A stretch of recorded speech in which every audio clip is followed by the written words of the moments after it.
পাকিস্তানের শেষ স্বপ্নটুকু বাঁচিয়ে রাখল না বৃষ্টি।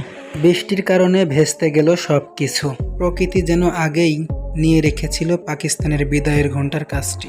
তাই তো এদিন বৃষ্টিতে সবকিছুই ধুয়ে যাবার মতো। কিন্তু খেলা তো মাঠেই গড়ালো না, উল্টো পাকিস্তানকেও বিশ্বকাপ থেকে ধুয়ে ফেললো বৃষ্টি। তাতে যুক্তরাষ্ট্র পৌঁছে গেল সুপার 8-এ আর পাকিস্তানকে করে দিল বিদায়। ইউএসএ ভার্সেস আয়ারল্যান্ড ম্যাচের দিকেই তাকিয়েছিল পুরো পাকিস্তান। এই ম্যাচে আয়ারল্যান্ডের কাছে ইউএসএ হেরে গেলে সেক্ষেত্রে পাকিস্তানের সুযোগ বেঁচে থাকতো। বেজে গেল পাকিস্তানের বিদায়ের ঘণ্টা। ম্যাচটি শেষ পর্যন্ত পরিত্যক্ত ঘোষণা করা হয়েছে। এখানে অনেক সময় নিয়েছে আম্পায়াররা, ম্যাচটি যেন 5 ওভারেও মাঠে গড়ায়, কিন্তু সেটা আর শেষ পর্যন্ত হয়ে ওঠেনি। শেষ পর্যন্ত বৃষ্টিতে কপাল পুড়ে গেল পাকিস্তানের। আর ভারতের পর দ্বিতীয় দল হিসেবে শেষ পর্যন্ত প্রথমবারের মতো বিশ্বকাপ আয়োজন করা দেশ যুক্তরাষ্ট্র সুপার 8 নিশ্চিত করে ফেলেছে।